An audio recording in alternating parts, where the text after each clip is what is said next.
Anong sa bayabas? 150 po ang kilo, 130. Hindi, okay yan. Dito yan, oh. Kanang lagas ng ubas ko, inuutay-utay ko lagay.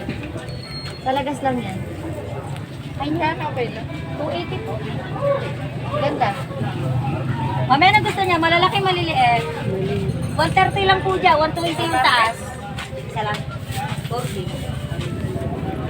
Ano na ba ito, be? Hinog Yan na ang yan. gusto niya. Hinog na yan. Medyo malambot-lambot na po. Ano sige. yung bago, malutong. Ay, ako na malutong, ma. Ayan po ako. Hindi ko kaya. Sige, dyan na lang. Natitigasan po kayo.